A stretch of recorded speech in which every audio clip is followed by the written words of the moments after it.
दशरथर्पते रामनामातनीतो विश्वामित्रेण मन्त्राहृदनुजसहितः ताटकां घातुकोऽस्त्रं ब्राह्माद्यं प्राप्य हत्वा निशिचरनिकरं यज्ञपालो विमोच्य अहल्याशापं च भङ्क्त्वा शिवधनुरुपयन् जानकीं नः प्रसीदे। श्री गुरुभ्यो नमः। हरि ओम।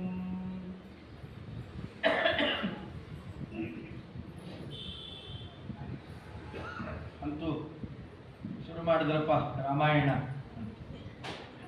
ರಾಮಾಯಣ ಶುರುವಾದರೆ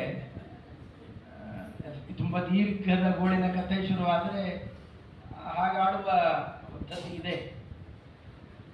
ಅಂದರೆ ರಾಮಾಯಣ ಎಷ್ಟು ಜನಜನಿತವಾಗಿತ್ತು ಆ ಕಾಲಕ್ಕೆ ಅನ್ನೋದನ್ನ ಕಾಣಬಹುದು. ಪ್ರತಿಯೊಬ್ಬರ ಮನೆಯಲ್ಲೂ ಕೂಡ ರಾಮಾಯಣದ ಶ್ರವಣ ಇರಲಿಕ್ಕೇ ಬೇಕು. ರಾಮಾಯಣದ ಪುಸ್ತಕ ಮುದ್ರಣ ಆಗುತ್ತೆ. ಈ ಕಡೆಯಲ್ಲಿ ಅಷ್ಟು ಅದರ ವ್ಯವಸ್ಥೆ ಇಲ್ಲ. ಆ ಕಡೆ ರಾಮಾಯಣ ಪುಸ್ತಕ ಮುದ್ರಣ ಆಗೋದೇ ದುರ್ಲಭ ಇದೆ. ಗೋರಖ್ಪುರದ್ದು ಇಲ್ಲ, ನೀವು ಆ ಕಡೆ ಹಿಂದೆ ಬೇರೆ ಬೇರೆ ಕಡೆಯಲ್ಲಿ ಉತ್ತರ ದೇಶದ್ದೆಲ್ಲ ತುಂಬ ಮುದ್ರಣ ಆಗುತ್ತೆ. ಎಲ್ಲೇ ವಾಲ್ಮೀಕಿ ರಾಮಾಯಣ ಮುದ್ರಣ ಆದರೂ ಅದರ ಮುನ್ನುಡಿಯಲ್ಲಿ ಈ 3 ಭಾಗ ಹಾಕಿರ್ತಾರೆ. ಪಾರಾಯಣಕ್ಕೆ ಶ್ರೀ ವೈಷ್ಣವ ಸಂಪ್ರದಾಯ, ಮಾಧ್ವ ಸಂಪ್ರದಾಯ, ಸ್ಮಾರ್ಥ ಸಂಪ್ರದಾಯ.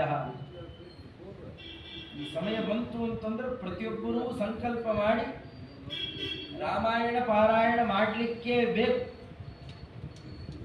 ಎಷ್ಟೋ ದೇವಸ್ಥಾನಗಳಲ್ಲಿ, ನಮ್ಮಲ್ಲೇ ಹಂಪಿಯಲ್ಲಿ ಋಷಿಮುಖ ಪರ್ವತ ಮುಂತಾದವುಗಳಲ್ಲಿ ಪ್ರತಿಯೊಂದು ಕಡೆಯಲ್ಲೂ ರಾಮಾಯಣದ ಪಾರಾಯಣ ನಿಲ್ಲಬಾರದು.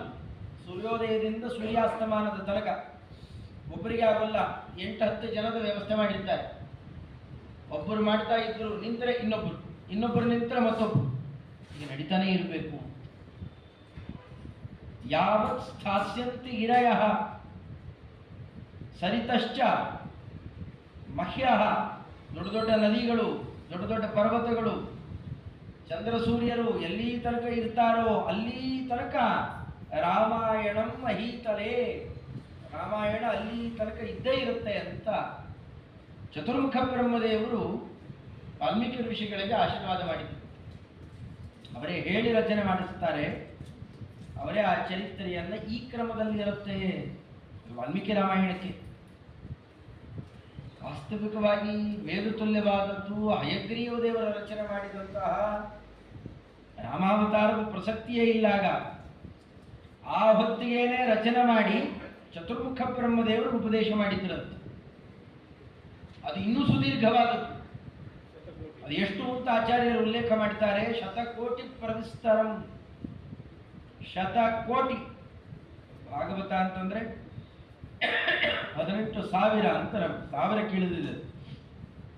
ಇದು ಕೋಟಿ, ಲಕ್ಷ ಅಲ್ಲ, 100 ಕೋಟಿ ಪದ್ಯಗಳಿದ್ದಾವಂತೆ.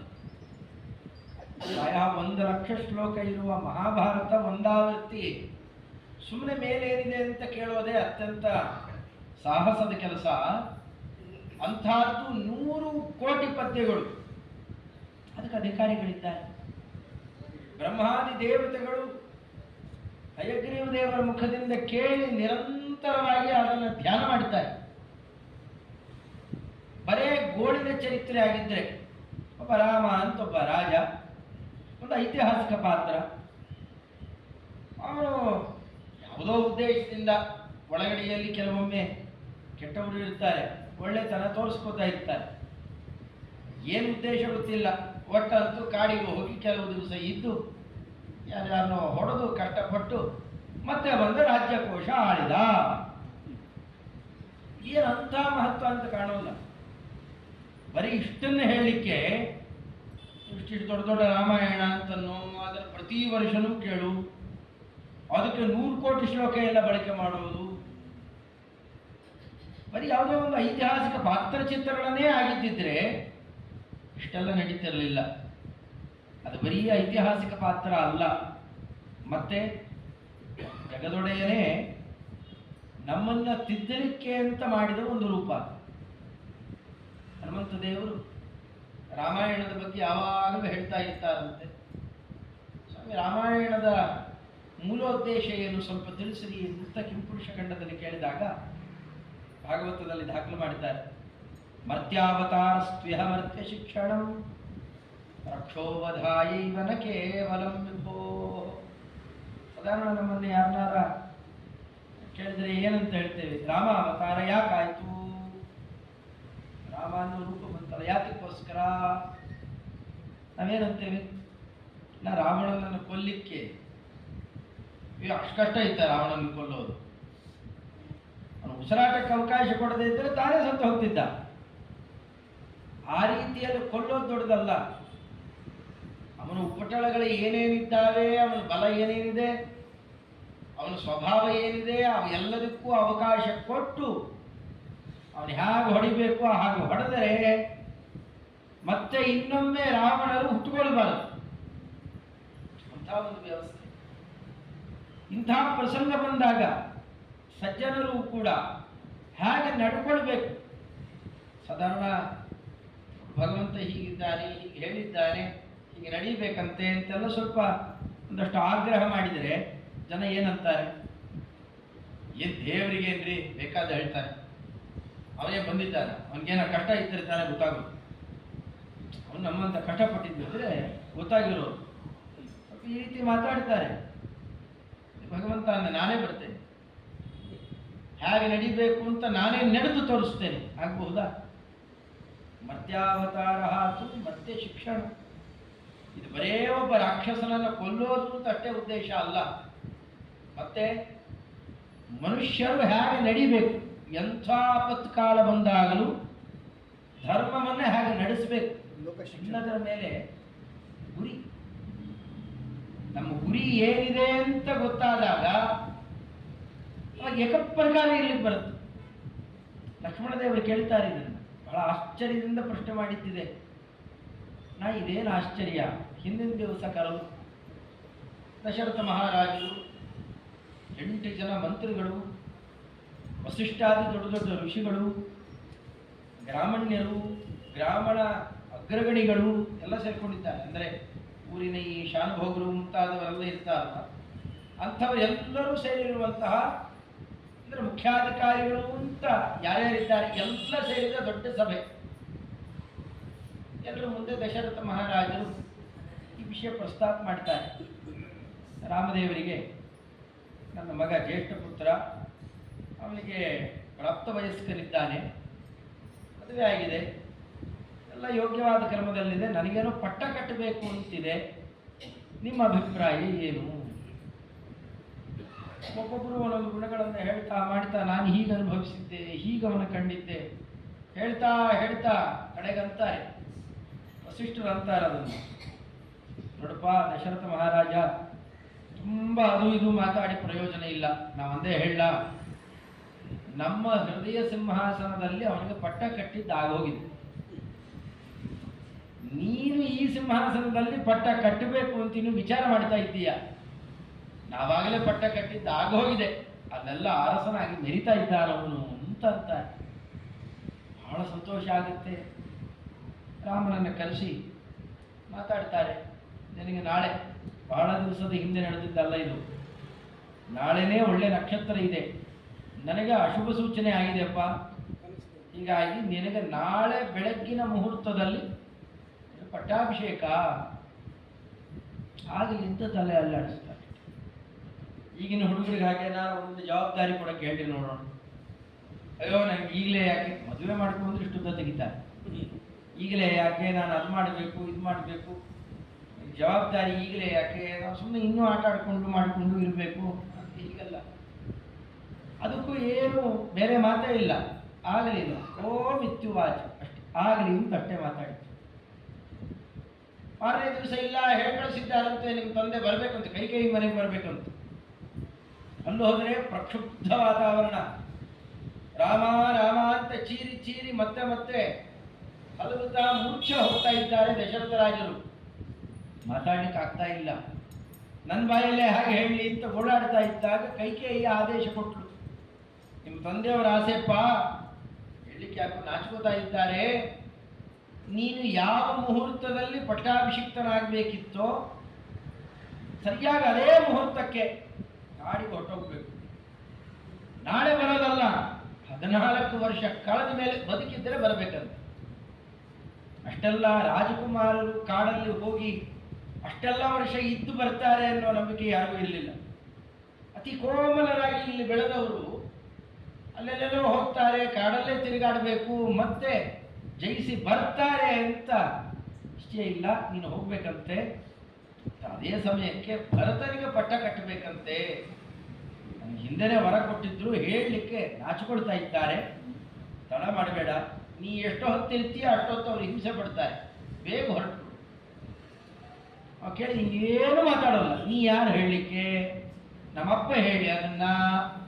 ಅಲ್ಲ, ನೀವು ಈಗಿನ ಕಾಲದ್ದು ಯೋಚನೆ ಮಾಡಿಕೊಳ್ಳಿ, ಏನೇನು ಮಾತುಗಳು ಬರುತ್ತೆ. ಅವ ಯಾರು ಹೇಳಲಿಕ್ಕೆ ಅದನ್ನ? ಅವರಿವರು ಎಲ್ಲರೂ ಒಪ್ಕೊಂಡಿದ್ದಾರಾ? ನೆನ್ನೆ ಸಭೆ ನಿರ್ಮಾಣ ಮಾಡಿ ಒಂದ್ಸತಿ ಹಂಗಂತೀರಿ, ಒಂದ್ಸತಿ ಹಿಂಗಂತೀರಿ, ನಿಮ್ಮನ್ನೇನು ನಂಬೋದು? ಏನೇನಾರು ಮಾತು ಬರ್ಬೋದು. ಯಾವ ಮಾತು ಇಲ್ಲ. ಕೇಳಿಕೊಂಡಿದ್ದು ಎರಡೇ, ನನ್ನ ಹಡದವಳೊಬ್ಬಳಿದ್ದಾಳೆ, ಬೆನ್ನಿಗೆ ಬಿದ್ದವಳೊಬ್ಬಳಿದ್ದಾಳೆ. ಗಂಡಸರಿ ಏನ್ ಬೇಕಾದ್ರೂ ಮಾಡಿಬಿಡ್ತಾರೆ, ಆದರೆ ಇಬ್ಬರೂ ನನ್ನ ಅವಲಂಬಿಸಿದವರು. ಸುಮಿತ್ರೆಗಿದ್ದಂತೆ ಇಬ್ಬಿಬ್ಬರು ಗಂಡು ಮಕ್ಕಳಿಲ್ಲ, ನನ್ನ ಅಮ್ಮನಿಗೆ ಒಬ್ಬನೇ. 14 ವರ್ಷ ನನ್ನ ಮುಖ ನೋಡಬಾರದು ಅಂತಾದರೆ ಒಂದು ಮಾತಾಡಿ ಹೇಳಿ ಆಕೆಯನ್ನು ಒಪ್ಪಿಸ್ಬೇಕಲ್ಲ. ಸ್ವಲ್ಪ ಸಮಯ ಕೊಡಮ್ಮ, ನನ್ನ ಹೆತ್ತವಳನ್ನು ಒಂದಷ್ಟು ಒಪ್ಪಿಸಿದೆ.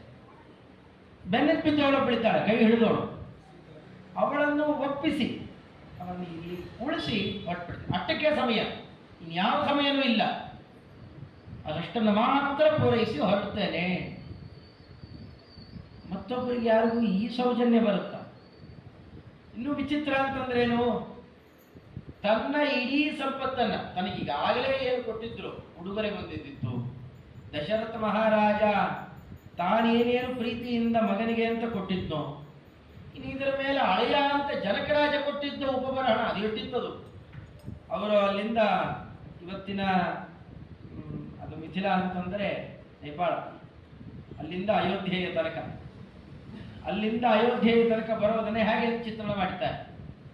ರಾಮದೇವರು ಬಂದು ಪರಶುರಾಮ ದೇವರ ಜೊತೆಯಲ್ಲೆಲ್ಲ ಸಣಸಾಡಿ ಅಯೋಧ್ಯ ಪಟ್ಟಣಕ್ಕೆ ಬಂದು ಸೇರಿದ್ದಾಗಿದೆ. ಜನಕರಾಜ ಕೊಟ್ಟ ಉಡುಗೊರೆ ಎಷ್ಟೋ ಇನ್ನೂ ಅಲ್ಲಿಂದ ಹೊರಟಿರಲಿಲ್ವಂತ. ಒಂದಾದ್ಮೇಲೊಂದು ಬಂದು ಸೇರ್ತಾ ಇದೆ, ಅಲ್ಲಿನ್ನೂ ಹೊರಟೇ ಇಲ್ಲಂತೆ. ಅಷ್ಟು ದೂರ ತನಕ ಉಡುಗೊರೆ ಇದೆ ಅಂದ್ರೆ ಲೆಕ್ಕ ಹಾಕಿ ಹೇಳ್ತಿದೆ. ಇಷ್ಟೆಲ್ಲ ಉಡುಗೊರೆ ಅಂದ್ರೆ ತನ್ನದೇ ಬೆಕ್ಕದ್ದು ಸಂಪತ್ತಿದೆ, ಅದನ್ನೆಲ್ಲ ಬಚ್ಚಿಟ್ಟುಕೊಂಡು ಎತ್ತಿಟ್ಟುಕೊಂಡು ರಕ್ಷಣೆ ಮಾಡಲಿಕ್ಕೆ ಯಾರನ್ನಾರ ನಿರ್ವಹಣೆ ಮಾಡಬಹುದಿತ್ತಲ್ಲ, ಮಾಡಲಿಲ್ಲ ರಾಮದೇವರು. ಅಷ್ಟು ಒಂದೇ ಮುಹೂರ್ತದಲ್ಲಿ ದಾನ ಕೊಡ್ತಾರೆ. ಸಮಗ್ರ ಸಂಪತ್ತು. ಕೈಕೇಯಿಯ ಉದ್ದೇಶ ಈಡೇರಲಿ. ನಾಳೆ ಸಂಪತ್ತಿದೆ ಅಂದರೆ ಅದನ್ನು ಕ್ಲೈಮ್ ಮಾಡಲಿಕ್ಕೆ ಮತ್ತೆ ರಾಮ ಬಂದರೆ ಕೈಕೇಯಿ ಮನಸ್ಸಲ್ಲ ಹೊಡೆಯೋದು ಬೇಡ.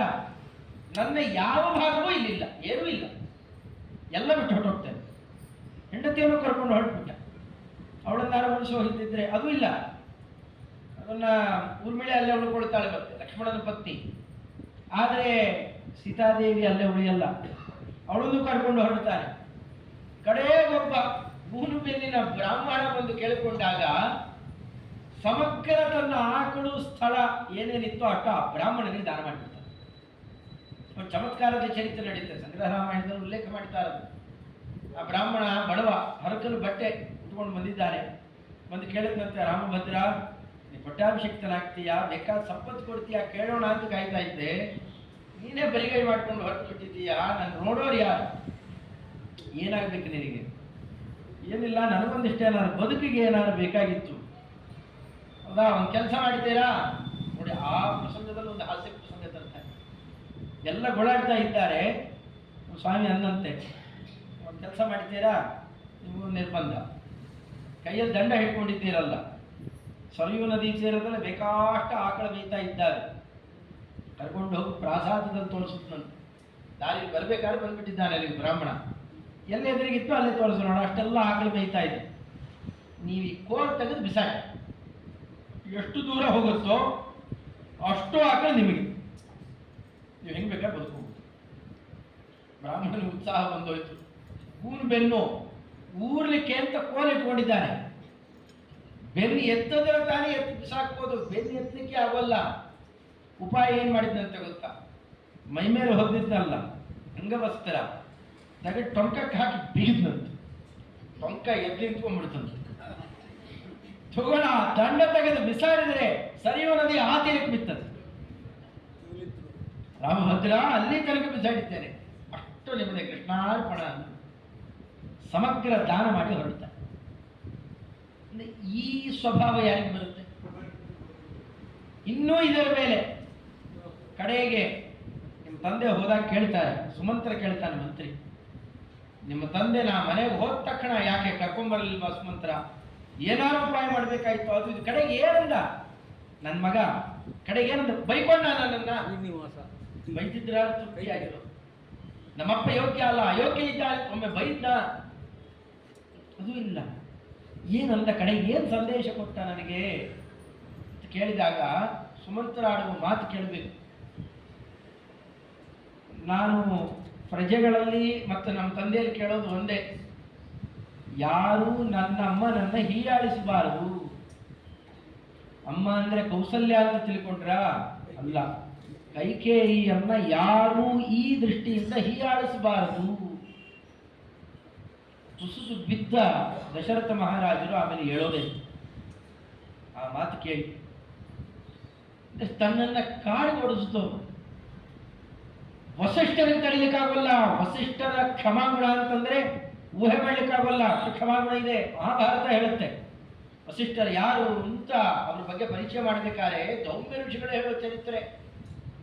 ವಿಶ್ವಾಮಿತ್ರ ಋಷಿಗಳು ಸ್ಪರ್ಧೆ ಮಾಡ್ತಾ ವಸಿಷ್ಠ ಋಷಿಗಳ ಮಕ್ಕಳು 100 ಜನ ಎಲ್ಲರನ್ನೂ ರಾಕ್ಷಸನಿಗೆ ಆಹುತಿ ಕೊಡಿಸ್ಬಿಡ್ತಾರೆ. ಕಲ್ಮಾಶಪಾದನಂತಾರೆ 100 ಜನ ಮಕ್ಕಳನ್ನು ಕಳ್ಕೊಂಡು ಸಹಿಸಲಿಕ್ಕಾಗದೆ ಗುಳಾಡ್ತಾ ಮೂರಾವರ್ತಿ ಸಾಯಲಿಕ್ಕೆ ಆತ್ಮಹತ್ಯೆಗೆ ಪ್ರಯತ್ನ ಮಾಡ್ತಾರೆ. ಅದರಲ್ಲೂ ಒಂದಾವರ್ತಿ ನದಿಗೆ ಹಾರಿದರೆ ನದಿ ಅದು ಹಗ್ಗ ಹಿಗ್ಗ ಕಟ್ಕೊಂಡು ನದಿಗೆ ಹಾರಿದ್ರು.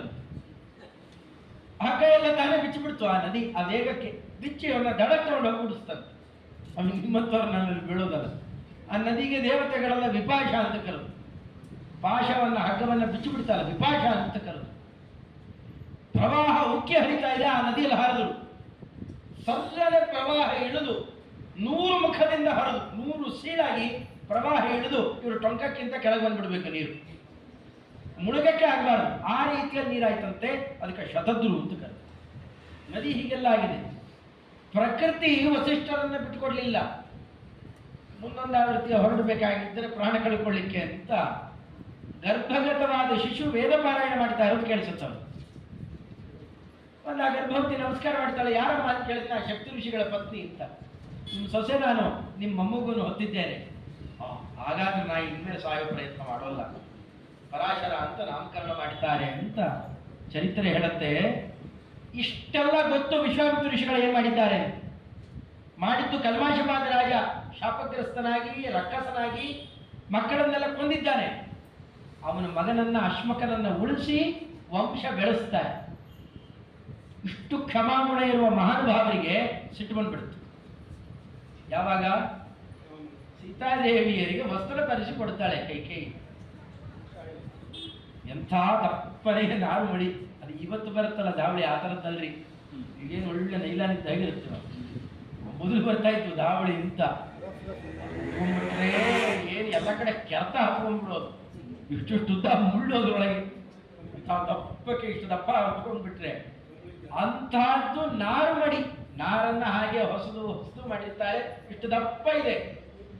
ಗಲಾಟೆ ಮಾಡಿ ಬಂದಿದ್ದಾಳೆ ಅಮ್ಮನವರು. ಬಂದ ನಾರು ಮಡಿಯನ್ನು ಕೊಟ್ರೆ ಕೈಕೇಯಿ ಇದೆಲ್ಲ ಕಾಡಲ್ಲಿ ಬದುಕಲ್ಲ, ನಿಮ್ಮ ಸೂಕ್ಷ್ಮ ವಸ್ತ್ರ ಇದು ತಗೊಳ್ರಿ ಅಂತ ತರಿಸ ಹಾಕ್ತಾ ಇದ್ದಾಳೆ. ರಾಮದೇವರು ಉಟ್ಕೊಂಡ್ಬಂದ್ರು, ಲಕ್ಷ್ಮಣ ದೇವರು ಉಟ್ಕೊಂಡ್ರು. ಅಮ್ಮನವ್ರ ಕೈಯಲ್ಲಿ ಹಿಡ್ಕೊಂಡು ನೋಡ್ತಾ ನಿಂತ್ಕೊಂಡಿರುತ್ತೆ. ಚಿಕ್ಕ ಹುಡುಗಿ ಇನ್ನು ನೋಡ್ತಾ ನಿಂತಿದ್ದಾಳೆ. ರಾಮದೇವರನ್ನು ಯಾಕೆ ಇಲ್ಲ, ಇದು ಹೇಗೆ ಉಟ್ಕೊಳ್ಳೋದು ನಂಗೆ ಗೊತ್ತೇ ಇಲ್ಲ. ಇದು ಋಷಿಗಳು ಮುನಿಗಳ ಸ್ತ್ರೀಯರು ಅದು ಹೇಗೆ ಬಿಡ್ತಾರೋ ಏನೋ ಅಂತಂದ್ರೆ ಪಕ್ಕಕ್ಕೆ ಕರ್ಕೊಂಡು ಹೋಗಿ ಇರೋ ವಸ್ತ್ರದ ಮೇಲೆ ಸುತ್ತಿ ಕರ್ಕೊಂಡ್ಬಂದಂತೆ ರಾಮದೇವ್. ಅಮ್ಮನವ್ರು ಬಿಡ್ಲಿಕ್ಕೂ ಗೊತ್ತಿಲ್ಲ. ಈ ಸಂದರ್ಭ ಹೃದಯ ಕಿತ್ತಿ ಬಂತು.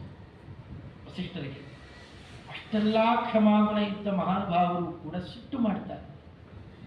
ಕುಲಕ್ಕೆ ಕಳಂಕ ನೀನು ಅಂತ ಬೈತಾರೆ, ಬೇಕಾದ್ದೆಲ್ಲ ದೂಷಿಸ್ತಾರೆ ಕೈಕೇಯಿಯನ್ನ.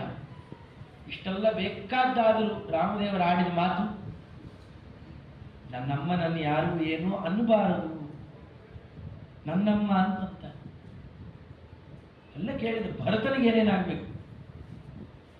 ಭರತ ಶತ್ರುಘ್ನರು ಬಂದು ಶತ್ರುಘ್ನ ಮಂಥರೆಯನ್ನು ಕೊಲ್ತೇನೆ ಅಂತ ಹೊರಟಾಗಲು ಕತ್ತಿ ಎತ್ತದಾಗ ಭರತ ಒಂದು ಮಾತಾಡ್ತಾನೆ, ಅವಳನ್ನು ಕೊಂದಾಕ್ಬಿಡ್ಬಹುದಪ್ಪ, ತುಂಡು ತುಂಡು ಮಾಡಿಬಿಡ್ಬಹುದು, ದೊಡ್ಡದಲ್ಲ.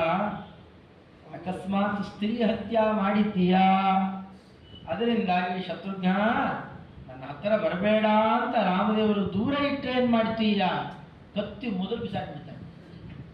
ಬೇಡಪ್ಪ, ರಾಮದೇವರಿಗೆ ಅಪ್ರಿಯವಾದದ್ದು ನಮಗೆ ಯಾವುದೂ ಬೇಡ, ಅದು ಬೇಕಾದ್ದಿಲ್ಲ. ಇದು ಸಾಧಕರಾದವರು ಹೇಗಿರಬೇಕು ಅನ್ನೋ ತೋರಿಸಿಕೊಡ್ತಾ ಇದ್ದಾರೆ. ನಿಜವಾಗಿಯೂ ರಾಮದೇವರ ಗುಣಗಳಿಗೆ ಆಕರ್ಷಿತರಾದರೆ, ನಾವು ಭಗವಂತನಿಗೆ ಪ್ರಿಯರಾಗಬೇಕು ಅನ್ನುವ ಬಯಕೆ ಹುಟ್ಟುಕೊಂಡ್ರೆ, ಬೇಡಪ್ಪ ಏಕಾದಶಿ ಮಾಡದೇ ಇದ್ರೆ ರಾಮದೇವರಿಗೆ ಅಪ್ರಿಯ ಆಗತ್ತೆ, ನಾ ಮಾಡೇ ಮಾಡ್ತೇನೆ. ಜೀವ ಹೋಗಲ್ಲ ಯಾಕೆ, ಅವನು ಕೊಟ್ಟ ಶರೀರ ಬೇಕಾದ್ರೆ ಅವನೇ ತಗೊಂಡ್ಬಿಡ್ಲಿ, ನಾ ಉಪವಾಸ ನಿಲ್ಲಿಸೋಲ್ಲ, ಚಾತುರ್ಮಾಸ ನಿಲ್ಲಿಸೋಲ್ಲ, ನಿತ್ಯ ಸ್ವಲ್ಪ ನಾನು ರಾಮಾಯಣ ಕೇಳ್ತೇನೆ, ನನ್ನಪ್ಪನ ಚರಿತ್ರೆ ನಾ ಕೇಳ್ತೇನೆ. ಇದು ರಾಮಾಯಣದ ಸ್ವಾರಸ್ಯಗಳು.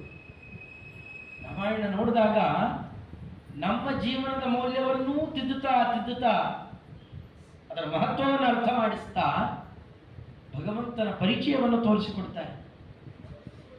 ಎಲ್ಲವೂ ಅಡಕವಾಗಿದೆ ರಾಮಾಯಣದಲ್ಲಿ.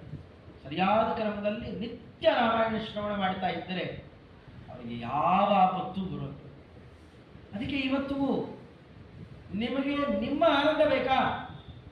ಅಲ್ಲಿ ಇಲ್ಲಿ ಕೊಂಡ್ಕೊಂಡು ಬರೋ ಆನಂದ ಎಷ್ಟು ದಿವಸ ಇರುತ್ತೆ? ನಿಮ್ಮ ದುಡ್ಡಿರೋ ತನಕ ಖರ್ಚಾದ್ರೆ ಹೋಯ್ತು. ನಿಮಗೆ ನಿಮ್ಮ ಸ್ವಂತ ಆನಂದ ಬೇಕಾ? ಸ್ವಾನಂದ ಹೇತವು ಭಜತಾಂ ಜನಾನ ಮಗ್ನ ಸದಾ ರಾಮಕಥಾ ಸುಧಾಯ ಅಸೌ ಇದಾನೀಂಚ ನಿಷೇವಮಾಣಃ ರಾಮಂ ಪತಿಂ ಕಿಂ ಪುರುಷೇ ಕಿಲಾಸ್ತೆ. ಇವತ್ತಿಗೂ ಹನುಮಂತ ದೇವರು ರಾಮಾಯಣ ಬಂದವ್ರಿಗೆ ಹೋದವರಿಗೆಲ್ಲ ರಾಮಾಯಣ ಹೇಳ್ತಾ ಕೂತಿರ್ತಾರೆ. ಅವರೇನೋ ಆಗೋಯ್ತು ಹನುಮಂತ ದೇವರು ಸಾಕ್ಷಾತ್ತಾಗಿ ಮೂಲ ರೂಪದಲ್ಲೇ ರುದ್ರದೇವರು. ಅವ್ರು ಕೇಳಬೇಕಂತೆ ಪಾರ್ವತೀ ದೇವಿಗೆ, ಅವ್ರ ಪ್ರಕರಣ ನಡೀತಂತೆ, ಹಿಂದೆ ಹೇಳಿದ್ದೆ ನಾನು. ಪಾರ್ವತೀ ದೇವಿಯರು ಮೊದಲು ಪಾರ್ವತಿ, ಉಮಾ, ಅವಳಿಗೆ ಕಾಲಿ ಅಂತೆಲ್ಲ ಹೆಸರು. ಕಾಡಲ್ಲಿ ಹೋಗಿ ತಪಸ್ಸು ಮಾಡ್ತಾ ಇತ್ತು. ಆ ತಪಸ್ಸಿನ ಘೋರತೆಯನ್ನು ನೋಡಲಾರದೆ ಮೇನಾದೇವಿ ಊ ಮಾ ಅಂತ ಹೂ ಅಂತ ಆಶ್ಚರ್ಯಪಟ್ಟು, ಮಾ ಇಷ್ಟೊಂದೆಲ್ಲ ತಪಸ್ಸು ಮಾಡಬೇಡಮ್ಮ, ಬಿಟ್ಟು ಬಿಡು ತಡೆದಿದ್ಲಂತೆ. ಉಮಾ ಅಂತ ಹೆಸರು. ಇನ್ನಿಬ್ಬರು ತಂಗಿಯರಿದ್ದಾರೆ, ಅವರು ಒಂದೊಂದು ಎಲೆ ತಿನ್ಕೊಳ್ಳೋದು, ಬೇರೆ ಬೇರೆ ತರಹ ತಪಸ್ಸು ಮಾಡೋದು. ಏಕಪಾಡಲ ಏಕಪರ್ಣ ಅಂತ ಅವರದೆಲ್ಲ ಹೆಸರು. ಇವಳು ಏನೂ ಇಲ್ಲ, ಎಲೆ ಗಿಲೇನು ತಿರು ಪೂರ ಉಪವಾಸ, ಅಪರ್ಣ ಅಂತ ಕರೀತಾರೆ. ಹೀಗೆಲ್ಲ ತಪಸ್ಸು ಮಾಡ್ತಾ ಸ್ವಲ್ಪ ಹೊರಗಡೆನೇ ಇರೋದು, ಮೈ ಬಿಸಿಲಿಗೆ ಒಡ್ಡಿ ಬದುಕೋ ಅವ್ರು ಹೇಗೆ ಕಪ್ಪಗಾಗ್ಬಿಡ್ತಾರೆ. ಆದರೂ ರುದ್ರದೇವರನ್ನ ಬಹಳ ಭಕ್ತಿಯಿಂದ ಬಳಸ್ಕೊಂಡಿದ್ದಕ್ಕೆ ಸ್ವಭಕ್ತಿ ಲತಯಾವಶಿ ಕೃತವತಿ ಸತೀಯಂ ಸತಿ, ಅವಳು ಹಿಂದೆ ಸತೀದೇವಿಯೇ, ಮತ್ತೆ ಈಗ ಮದುವೆ ಮಾಡ್ಕೊಂಡು ಬಹಳ ಒಳ್ಳೆ ಹೋಗುತ್ತಾರೆ. ಕಡೆಗೆ ಒಂದು ಬ್ರಹ್ಮಚಾರಿ ರೂಪದಲ್ಲಿ ತಾವೇ ಬಂದು ಬೈತಾರೆ. ಎಷ್ಟೇ ಬೈದರೂ ಕೇಳದೇನೆ ಮದುವೆ ಆಗಲೇಬೇಕು ಅಂತ ಹೇಳಿ ಮದುವೆ ಆಗಿಬಿಡ್ತಾರೆ. ಮದುವೆ ಮಾಡಿಕೊಂಡ್ರು ಅಷ್ಟೇ, ಹಠ ಮಾಡಿದ್ದಕ್ಕೆ ಮದುವೆ ಮಾಡಿಕೊಂಡು ದೂರ ಇಟ್ಬಿಟ್ಟಿದ್ರು, ಹತ್ತರಲ್ಲೇ ಬರ್ತಿರಲಿಲ್ಲ. ಅಲ್ಲಿ ತಾರಕಾಸುರನ ಸಂಹಾರ ಆಗಬೇಕು, ದೇವತೆಗಳನ್ನ ಏನೇನೋ ಉಪಾಯ ಮಾಡಿ ಇವರು ಮದುವೆ ಆದರೆ ಇಲ್ಲಿ ಬರ್ತಕ್ಕಂತಹ ವ್ಯಕ್ತಿ ತಾರಕಾಸುರನನ್ನು ಕೊಲ್ತಾನೆ, ಸ್ಕಂದ ಮುಂದೆ ಬರಬೇಕಾಗಿದೆ. ನೋಡಿದ್ರೆ ರುದ್ರದೇವರು ದೂರ ಇಟ್ಟಿರ್ತಾರೆ, ಬರೀ ತಪಸ್ಸಿನಲ್ಲಿ ರತರಾಗಿರ್ತಾರೆ. ಎಲ್ಲ ಹೋಗಿ ಅಮ್ಮನವ್ರ ಕೇಳಿ, ಏನು ತಾಯಿ ಹೀಗಾಗ್ಬಿಟ್ರೆ ಗತಿ ಏನು? ಪಾರ್ವತಿ ದೇವಿಯನ್ನು ಕೇಳ್ಕೊಂಡ್ರು, ನನಗೂ ಇದೆಪ್ಪ ಚಿಂತೆ, ನಾ ಏನು ಮಾಡಲಿ? ಭಕ್ತಿ ಅಂತಂದಿದ್ದಕ್ಕೆ ಅನುಗ್ರಹ ಮಾಡಿದ್ರಷ್ಟೇ, ಹತ್ರನೇ ಬರೋಲ್ಲ. ನಾ ಬಹಳ ತಪ್ಪಿದ್ದೇನಲ್ಲ, ಅದಕ್ಕೆ ಹೀಗಾಗ್ಬಿಟ್ಟಿದೆ. ಯಾರ ಮುಂದೆ ಹೇಳ್ಕೊಬೇಕು? ಮಾವನವ್ರ ಮುಂದೆ ಹೋಗಿ ಹೇಳ್ಕೊಂಡ್ಲಂತೆ. ಯಾರು? ಚತುರ್ಮುಖ ಬ್ರಹ್ಮದೇವರು. ಸ್ವಾಮಿ, ಸೃಷ್ಟಿ ಮಾಡೋರು ನೀವು, ಏನಾರು ಉಪಾಯ ಹೇಳ್ರಿ, ಯಾವ್ದಾರು ಒಂದು ಉಪಾಯ. ರುದ್ರದೇವ್ ನಾನು ಬಿಟ್ಟೇ ಇರಬಾರ್ದು, ನಮಗೆ ಯಜಮಾನ ಬಿಟ್ಟೇ ಇರಬಾರ್ದು, ನನ್ನನ್ನು ಹಾಗೆ ಮಾಡಬೇಕು. ನಕ್ಕರಂತೆ ಬ್ರಹ್ಮದೇವರು, ನಾವು ಒಂದು ಒಳ್ಳೆ ಉಪಾಯ ಹೇಳ್ತೇನೆ, ಚಮತ್ಕಾರ ನೋಡು ಹೋಗು, ಮಂತ್ರೋಪದೇಶ ಮಾಡಿ ಕಳಿಸಿತು. ಕೆಲವೇ ದಿವಸ ಕಾಲಿ ಅಂತ ಹೋಯ್ತು ಹೆಸರು, ಸ್ವರ್ಣಗೌರಿ ಆಗಿಬಿಟ್ರು. ಇವಾಗ ಸ್ವರ್ಣಗೌರಿ ವ್ರತ ಅಂತ ಮಾಡ್ತೇವೋ ಇಲ್ಲೋ? ಗೌರ ಅಂದರೆ ಬಿಳಿ ಬಣ್ಣ, ಬರೇ ಬಿಳಿಚ್ಕೊಂಡಿದ್ರು ಚೆನ್ನಾಗಿರೋಲ್ಲ, ಬಿಳಿತಿರಲೇ ಬಿಳಿಚ್ಕೋಬಾರದು. ಸ್ವಲ್ಪ ಹಳದಿ ಛಾಯೆ ಬಂದರೆ ಎಂಥ ಅದ್ಭುತ ಸೌಂದರ್ಯ ಅದು, ಒಳ್ಳೆ ಚಂದ್ರನ ಕಾಂತಿ. ಅಂಥ ಕಾಂತಿ ಬಂದಿದ್ದಕ್ಕೆ ರಾಜರು ಹಾಸ್ಯ ಮಾಡ್ತಾರೆ, 2 ಕಣ್ಣು ಸಾಲದು ಅಂತೂ 3ನೇ ಕಣ್ಣು ತಗೊಂಡ್ರಂತ ರುದ್ರದೇವರು. ಬರೇ ಆಲಿಂಗನ ಮಾಡಿಕೊಂಡ್ರೆ ಅಷ್ಟೊಂದು ಚೆನ್ನಾಗಿರೋಲ್ಲ ಅಂತ ಅರ್ಧ ಮೈಯೊಳಗೆ ಅರ್ಧ ಸೇರಿಸಿ ಹೊಲ್ಕೊಂಡ್ಬಿಟ್ರಂತೆ. ಅರ್ಧ ನಾರೀಶ್ವರ ಆದ್ರೆ ಎಲ್ಲರಿಗೂ ಕುತೂಹಲ, ರುದ್ರದೇವರಿಗೆ ಕುತೂಹಲ. ಅಟ್ಟು ಕಪ್ಪಿದ್ದಿ, ಅಷ್ಟು ಒಳ್ಳೆ ಹಾಗಿದ್ದಿ, ಇದೇನು ಈ ರೀತಿಯಲ್ಲಿ ಬದಲಾವಣೆ ಆಗಿ ಏನು ಕಾರಣ, ಏನು ಹಚ್ಕೋತೀರಿ ಅಂತ ಕೇಳ್ತಾರೆ. ಹಾಗೆ ಏನು ಮಾಡ್ತೀವಿ ಅಂತ ಕೇಳಿದ್ರು. ಇಲ್ಲ, ನನಗೊಂದು ಮಂತ್ರೋಪದೇಶ ಮಾಡಿದ್ರು ಮಾವನವರು, ಅದರ ಪ್ರಭಾವ ಯಾವುದದು? ರಾಮಮಂತ್ರ. ರಾಮಮಂತ್ರದ ಪ್ರಭಾವ ಇಷ್ಟು ದೊಡ್ಡದಿದೆ.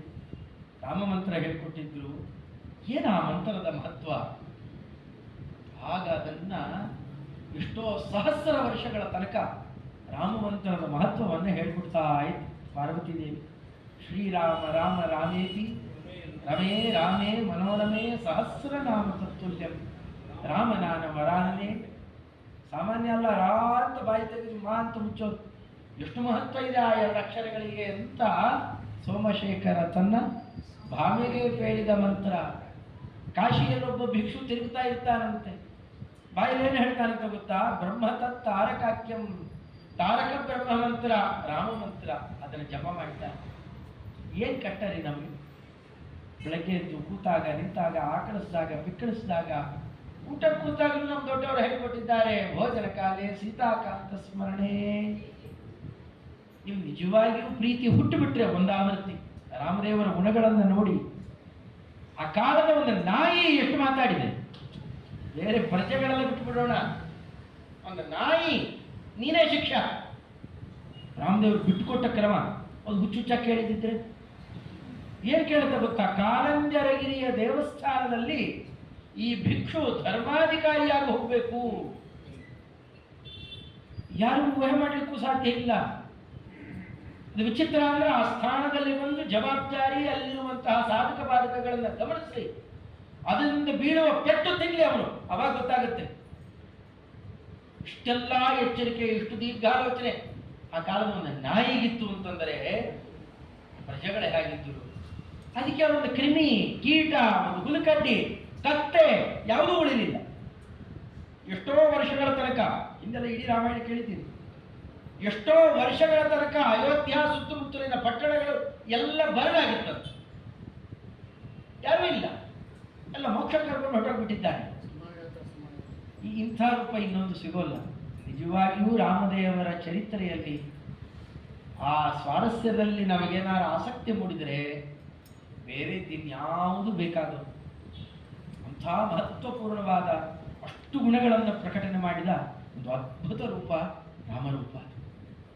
ಅದು ಇಲ್ಲದೆ ಗೊತ್ತಾದ ಮೇಲೆ ಇದೊಂದು ರೂಪದ ಬಗ್ಗೆ ನಾವು ಪರೀಕ್ಷೆಯಲ್ಲಿ ಅದರ ಗತಿ ಏನಾಗಿರೋದು.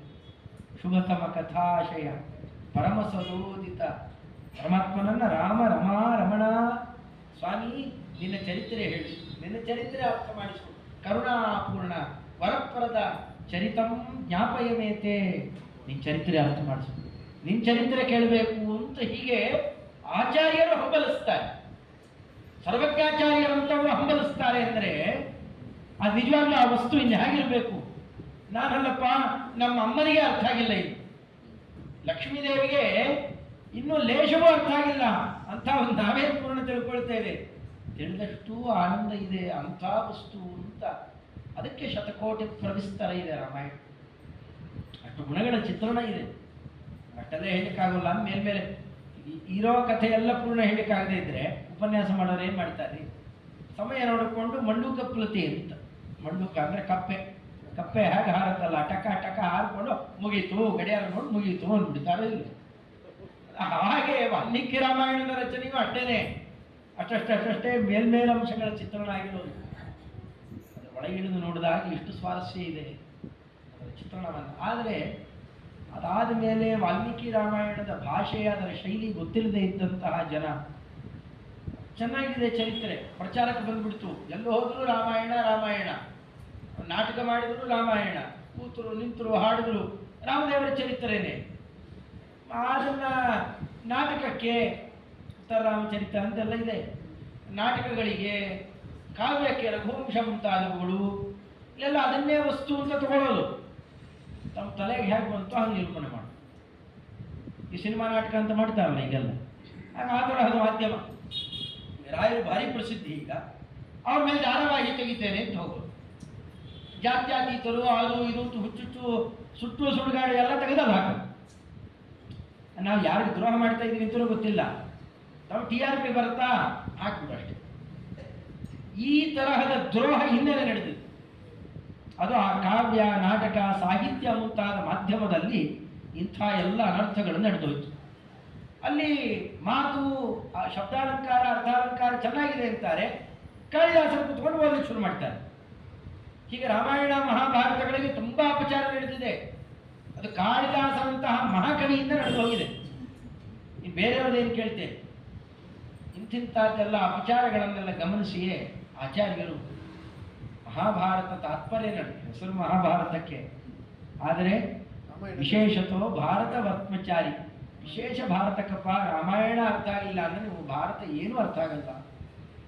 ಇಲ್ಲಿ ಭೀಮಸೇನ ಹೀಗೆ ಯಾಕಿದ್ದಾನೆ, ಕರ್ಣನಿಗೆ ಯಾಕೆ ಪೆಟ್ಟು ಬಿತ್ತು, ಅರ್ಜುನನ್ ಯಾಕೆ ಅಷ್ಟು ಪ್ರೀತಿಸಿದ, ಇವರೇ ವಾಲಿ ಸುಗ್ರೀವ ಅಂತ ಗೊತ್ತಿಲ್ಲ ಅಂದರೆ ಅರ್ಥ ಆಗ್ತದೆ.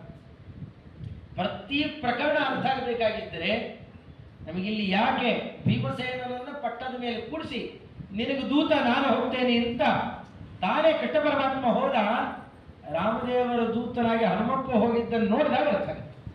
ಓ, ಅಷ್ಟೊಂದು ಮಾಡಿಬಿಟ್ಟಿದ್ರು ಸೇವೆ ಹನುಮಂತ ದೇವರು, ಅದಕ್ಕೀಗ ಅದಕ್ಕೆ ಪ್ರತಿಯಾಗಿ ಭಗವಂತ ಅನುಗ್ರಹ ಮಾಡ್ತಾ ಇದ್ದಾರೆ, ನಿನಗೆ ನಾನು ದೂತ ಆಗ್ತೇನೆ. ಈಗ ನೀನು ಪಟ್ಟದ ಮೇಲೆ ಕೂತಿರು, ನಾನು ದೂತ ಆಗ್ತೇನೆ. ಅವತ್ತು ನಾನು ಹೊಡಿಲಿ ಅಂತ ರಾವಣನ ನಿನ್ನ ಕೊಲ್ಲಿಲ್ಲ, ನೀನು ಹೊಡಿಲಿ ಅಂತಲೇ ಜರಾಸಂಧನ ನಾನು ಕೊಲ್ಲೋಲ್ಲ, ದುರ್ಯೋಧನ ನಾನು ಕೊಲ್ಲೋಲ್ಲ. ಈ ಸತಿ ನೀವು ಹೊಡಿಬೇಕು, ಆ ಎಲ್ಲ ಕೀರ್ತಿ ನಿನಗೆ ಬರಬೇಕು. ಎಷ್ಟು ಚೆನ್ನಾಗಿದೆ. ಇದು ಯಾವಾಗ ಅರ್ಥ ಆಗುತ್ತೆ ನಮಗೆ? ನಾವು ಸರಿಯಾಗಿ ರಾಮಾಯಣ ನೋಡಿದ್ದರೆ, ಓ ಇದು ಯಾವುದೋ ಬೇರೆಯವರ ಚರಿತ್ರೆ ಅಲ್ಲ, ರಾಮಾಯಣ ಮಹಾಭಾರತಗಳು ಹರಿವಾಯುಗಳದ್ದೇ ಚರಿತ್ರೆ. ಹೀಗೆ ಪ್ರತಿ ಅಂಶ ನಮಗೆ ಅರ್ಥ ಆಗುತ್ತೆ. ಅದಕ್ಕೆ ಆಚಾರ್ಯರು ಮೊದಲು ರಾಮಾಯಣಕ್ಕೆ ನಿರ್ಣಯ ಕೊಟ್ಟರು. ಈ ಕಾನ್ಸೆಪ್ಟ್, ಈ ತರಹದ ದೃಷ್ಟಿಕೋನ ಇವತ್ತು ಆಚಾರ್ಯ ತೋರಿಸಿಕೊಟ್ಟ ಮೇಲೂ ಬೇರೆ ಯಾವ ದಾರ್ಶನಿಕರಿಗೂ ಬರಲಿಲ್ಲ. ಕೇವಲ ಆ ಭಾವಿ ಚತುರ್ಮುಖರಿಗೆ, ಚತುರ್ಮುಖ ಸಾಹಿತ್ಯ ಆ ಕ್ರಮದಲ್ಲಿ ನೋಡಿದವರಿಗೆ ಮಾತ್ರನೇ ಅಷ್ಟು ಅದ್ಭುತವಾದ ಕ್ರಮದಲ್ಲಿ ನಿರ್ಣಯಿಸಿಕೊಟ್ಟಿದ್ದಾರೆ ಆಚಾರ್ಯರು.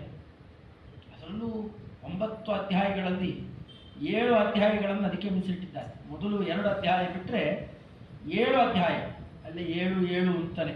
ಅದು 7ನೇ ಅವತಾರ, ರಾಮಾವತಾರ, ದಶಾವತಾರಗಳಲ್ಲಿ 7 ಕಾಂಡನೇ ಇರೋದು ವಾಲ್ಮೀಕಿ ರಾಮಾಯಣದಲ್ಲಿ.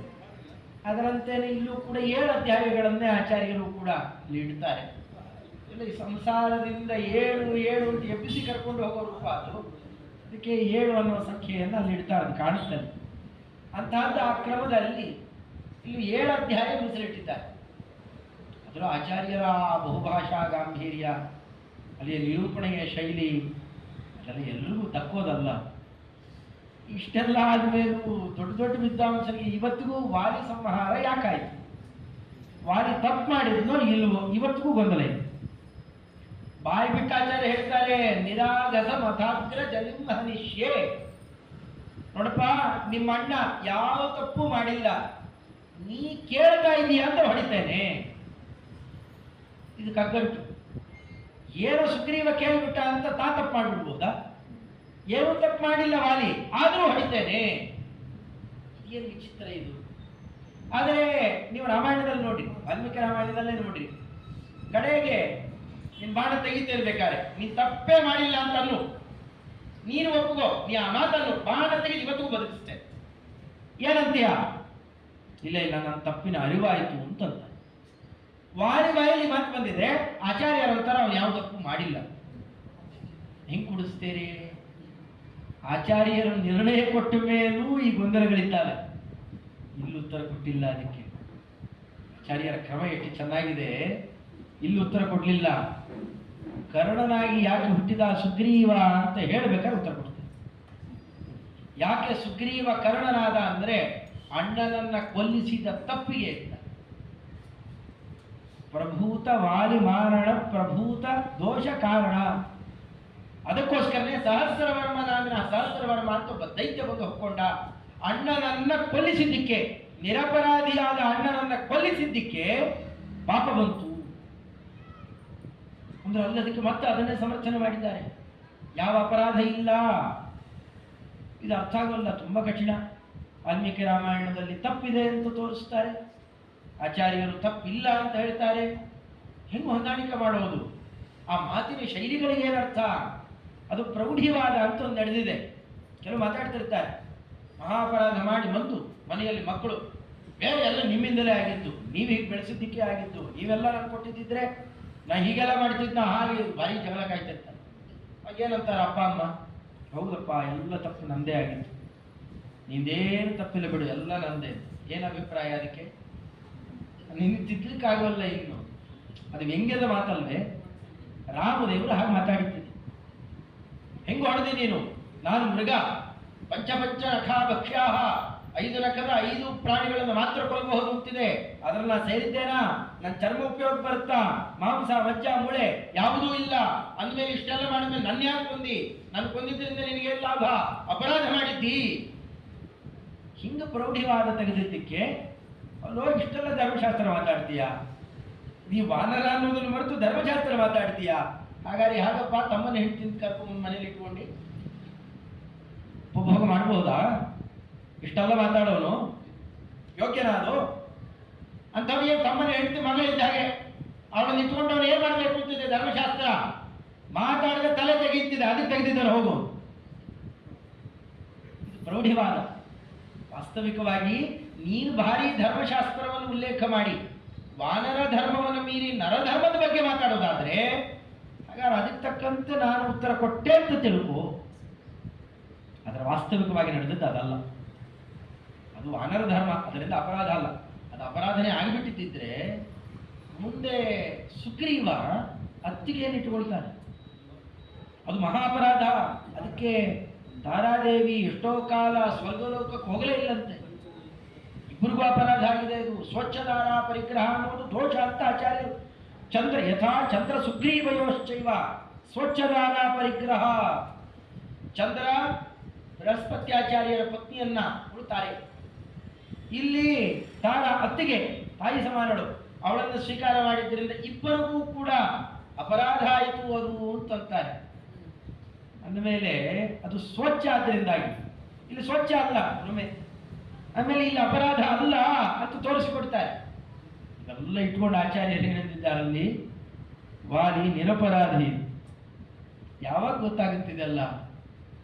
ನಾರಾಯಣ ಪಂಡಿತಾಚಾರ್ಯರು ಮಾಡಿದ ಉಪಕಾರ ಸಂಗ್ರಹ ರಾಮಾಯಣ ಅಂತ ಮಾಡಿಕೊಟ್ಟಿದ್ದಾರೆ. ಆ ಸಂಗ್ರಹ ರಾಮಾಯಣದಲ್ಲಿ ಎಲ್ಲ ವಿಚಾರ ಇದೆ. ಜ್ಞಾನಿಗಳು ನಮಗೆ ಮಾಡಿದ ಉಪಕಾರ ಎಷ್ಟು ದೊಡ್ಡದು ಅಂದರೆ, ವಾಲ್ಮೀಕಿ ನಾವು ಆಚಾರ ನಿರ್ಣಯ ನೋಡಿದ ತಕ್ಷಣ ವಾಲ್ಮೀಕಿ ಋಷಿಗಳಾಗ ತಪ್ಪು ಹೇಳಿದ್ದಾರೆ ಕಿತ್ತು ಬಿಸಾಕ್ಬಿಡು ಅವರು. ಆಚಾರ ಪ್ರಧಾನ ಮುಖ್ಯ ಪ್ರಾಣಾವತಾರಿಗಳು ವಾಲ್ಮೀಕಿ ಋಷಿಗಳು ಬೇಕಾಗಿದೆ. ಬ್ರಹ್ಮದೇವರೇ ಹೇಳಿ ನಿರ್ಮಾಣ ಮಾಡಿಸಿರೋದು ವಾಲ್ಮೀಕಿ ರಾಮಾಯಣವನ್ನ ಕಿತ್ತು ಬಿಸಾಕ್ಬಿಡು ಅಂದರೆ ವಾಲ್ಮೀಕೇ ಗೌ ಪುನೀಯನ್ನ ಮಹೀಧರ ಪದಾಶ್ರಯ ಯದ್ದುಗ್ಧ ಉಪಜೀವಂತಿ ಕವಯಸ್ತರಣಕಾಯವಾನ್. ಅವರಿಗೆ ನಮಸ್ಕಾರ ಮಾಡಿ ಆಮೇಲೆ ರಾಮಾಯಣವನ್ನು ಶುರು ಮಾಡ್ತಾರೆ. ಕ್ರಮ ಇದೆ, ಆಚಾರ್ಯರ ಮಾತುಗೂ ಮಹತ್ವ ಇದೆ. ಅವರ ಅಣ್ಣಂದಿರೇ ಬ್ರಹ್ಮದೇವರು, ಅವರ ಮಾತಿನ ಆದೇಶದಂತೆ ನಿರ್ಮಾಣ ಆಗಿರೋದು ವಾಲ್ಮೀಕಿ ರಾಮಾಯಣ. ಕಿತ್ತಾಕೋದು ಹೇಗೆ? ರಾಮದೇವರ ಎದುರುಗಡೆಯಲ್ಲೇನೆ ರಾಮದೇವರ ಮಕ್ಕಳ ಬಾಯಿಂದಾಗಿ ರಾಮಾಯಣ ಹಾಡಿಸಿ ಬಹಳ ಮಹತ್ವವನ್ನು ಗಳಿಸಿದ ಮಹಾನುಭಾವರು ವಾಲ್ಮೀಕಿ ಋಷಿಗಳು. ಅವರು ಸ್ಮರಣೆ ಮಾಡಿದರೆ ನಮ್ಮ ಪಾಪ ಎಲ್ಲ ದೂರ ಆಗುತ್ತೆ. ಕಿತ್ತಾಕ್ಬಿಟ್ರೆ ನಾರಾಯಣ ಪಂಡಿತಾಚಾರ್ಯರು ಮಾಡಿದ ಅನಂತ ಉಪಕಾರ ಅಂದರೆ ಈ ಕಡೆ ವಾಲ್ಮೀಕಿ ರಾಮಾಯಣ, ಆಚಾರ್ಯರ ನಿರ್ಣಯ ಎರಡನ್ನೂ ಹೊಂದಾಣಿಕೆ ಮಾಡಿ ಸಮ್ಯಕ್ ಗ್ರಹ. ನಮಗೆ ತಪ್ಪು ಕಲ್ಪನೆ ಬರಲೇಬಾರದು ರಾಮಾಯಣಗಳ ಬಗ್ಗೆ. ಅಷ್ಟು ಒಳ್ಳೆ ವ್ಯವಸ್ಥೆ ಮಾಡಿಕೊಟ್ಟಿದ್ದಾರೆ. ನಮಗೆ ಕೇಳೋ ವ್ಯವಧಾನಗಳಿಲ್ಲ ಅಷ್ಟೇ. ಅದನ್ನು ನೋಡಿದರೆ ಎಷ್ಟು ಚೆನ್ನಾಗಿ ಆ ಪ್ರೌಢಿಯನ್ನು ಎಷ್ಟು ಚೆನ್ನಾಗಿ ನಿರೂಪಣೆ ಮಾಡ್ತಾರೆ. ಓಹೋ ಓಹೋ, ಹಾಗಾದ್ರೆ ನೀ ಹೀಗಂತೀಯಾ, ಹಾಗಾದ್ರೆ ನಾನೇ ಹಾಗಂತ ನೋಡ್ತೀಯಾ? ಇಷ್ಟೇ ಪಂಡಿತಾಚಾರ್ಯರು ಈ ಧ್ವನಿ ಒಂದು ಯೋಜನೆ ಮಾಡಿದ್ರು ಅಷ್ಟೇ. ನಮಗೆ ರಾಮಾಯಣನೂ ಅರ್ಥ ಆಯಿತು, ಆಚಾರ್ಯ ನಿರ್ಣಯನೂ ಅರ್ಥ. ಎಷ್ಟು ಉಪಕಾರ ಮಾಡಿದ್ದಾರೆ ಮಹಾನುಭಾವರು. ಆದರೂ ಅದು ಕೇಳ್ತೀರಾ, ಅದು ಸಹಸ್ರಾರು ಶ್ಲೋಕ ಇದೆ. ಈ ಕಡೆ ನಿರ್ಣಯ, ಈ ಕಡೆ ವಾಲ್ಮೀಕಿ ರಾಮಾಯಣ, ಈ ಕಡೆ ಸಂಗ್ರಹ ರಾಮಾಯಣ ಎಲ್ಲ ನೋಡಿ ಅದರ ಸ್ವಾರಸ್ಯ ಅರ್ಥ ಮಾಡಿಕೊಂಡು ಆಮೇಲೆ ರಾಮಾಯಣ ಹೇಳ್ತೇನೆ ಅಂದರೆ ಯಾವ ಕಾಲಕ್ಕಾಗಬೇಕದೆಲ್ಲ? ಅಂಥ ಅಧಿಕಾರಿಗಳಿಗೆ ಶಕ್ಯ, ಎಲ್ರಿಗೂ ಆಗಬೇಕಲ್ಲ. ನಿತ್ಯ ರಾಮದೇವರ ಸ್ಮರಣೆ ಮಾಡಬೇಕ್ರಿ, ರಾಮಾಯಣ ಗೊತ್ತಿರಬೇಕು. ಮಕ್ಕಳು ಊಟ ಕೂತಾಗ ರಾಮಾಯಣ ಕಥೆ ಹೇಳ್ಬೇಕು. ನಾವು ನಮ್ಮ ದೊಡ್ಡ ದುರಂತ. ಹಿಂದೆ ನಮ್ಮ ಆಚಾರ ಕಥೆ ಹೇಳೋರು ಈಗೆಲ್ಲ ಮತಾಂತರ ಮಾಡಲಿಕ್ಕೆ ಅಂತ ಇವತ್ತಲ್ಲ, ಎಷ್ಟೋ ಶತಕಗಳ ಹಿಂದೆಯಿಂದಲೇ ಇಲ್ಲಿಗ ದೂತರನ್ನು ಕಳಿಸ್ತಾರೆ. ಹಾಗೆಲ್ಲ ಬರೀ ಪತ್ರದ ಮುಖಾಂತರ ವ್ಯವಹಾರ ನಡೆಯೋದಂತೆ. ಕಾರ್ಬನ್ ಕಾಪಿ ಮಾಡಿ ಆ ಕಾರ್ಬನ್ ಕಾಪಿ ಒಂದು ಇಲ್ಲಿ ಇಟ್ಕೊಂಡು ಕಳಿಸ್ತಾನು. ಆ ಪತ್ರ ಸಿಕ್ಕಿದ್ದು ಅದರಲ್ಲಿ ಬೈತಾನೆ, ಈ ಭಾರತೀಯರು ಮಹಾ ಮೂರ್ಖರಿದ್ದಾರೆ, ನಾವು ಎಷ್ಟೋ ದೇಶಗಳನ್ನೆಲ್ಲ ಪರಿವರ್ತನೆ ಮಾಡಿಬಿಟ್ಟಿದ್ದೇವೆ, ಈ ಭಾರತ ಹಾಗೆ ಮಾಡ್ಲಿಕ್ಕೆ ಆಗ್ತಾ ಇಲ್ಲ. ಕಾರಣ ಇಲ್ಲಿರೋರು ಮೂಢನಂಬಿಕೆಯಲ್ಲಿ ಮುಳುಗು ಹೋಗ್ತಾರೆ, ಮೂರ್ಖರಿದ್ದಾರೆ, ಜಡ್ಡು ಹಿಡಿದಿರೋ ಜನ ಇವರು, ಏನು ಹೇಳಿದ್ರು ನಂಬಲ್ಲ ಇವರು. ಯಾಕೆ ಅಂದರೆ ಎರಡು ಕಟ್ಟುಕತೆಗಳನ್ನು ನಂಬಿಕೊಂಡು ಕೂತಿದ್ದಾರೆ ಇಲ್ಲಿ. ಅದು ಬಿಟ್ಟು ಹೊರಗೆ ಬರೋಲ್ಲ. ಒಂದು ರಾಮಾಯಣ, ಇನ್ನೊಂದು ಮಹಾಭಾರತ. ಇವತ್ತು ಎಷ್ಟು ದೇಶಗಳು ಏನೇನಾಗಿ ಹೋಗಿದ್ದಾಗ ಭಾರತ ಇನ್ನೂ ಬದಲಾಗಲಿಲ್ಲ. ಯಾಕೆ? ರಾಮಾಯಣ ಮಹಾಭಾರತ ಎರಡು ನಾಳಗಳಂತೆ, ಅವರಿಗೆ ಎರಡು ಧಮನಿಗಳಿರ್ತಾವಲ್ಲ. ಎದೆಯಲ್ಲಿ ಶ್ವಾಸಕೋಶದಲ್ಲಿ ಎರಡು ಕೋಶಗಳಿದ್ದಂತೆ ನಮ್ಮಲ್ಲಿ ಎರಡು ಕೋಶಗಳಂತೆ ರಾಮಾಯಣ ಮಹಾಭಾರತ. ಹಿಂದಿನವರು ಯಾರೋ ಹೇಳಿದ್ದು ಅಲ್ಪ ಸ್ವಲ್ಪ ಎಲ್ಲೋ ಕಿವಿ ಮೇಲೆ ಬಿದ್ದಿದ್ದೆ, ಎಲ್ಲೋ ರಕ್ತದಲ್ಲಿ ಸೇರಿಕೊಂಡಿದ್ದೆ, ಅಷ್ಟು ಕೆಲಸ ಮಾಡ್ತಾ ಇತ್ತು. ಸರಿಯಾದ ಕ್ರಮದಲ್ಲಿ ರಾಮಾಯಣ ಮಹಾಭಾರತಗಳನ್ನು ಕಿವಿಗೊಟ್ಟು ಕೇಳಿದರೆ, ಅನುಷ್ಠಾನಕ್ಕೆ ತಂದರೆ ನಾವೆಲ್ಲಿಗೆ ಹೋಗ್ತೇವೆ ಅಲ್ಲಿ. ಇದು ನಮ್ಮ ಪೀಳಿಗೆಗೆ ನಿಂತು ಹೋಗ್ಬಿಡಬಾರ್ದು.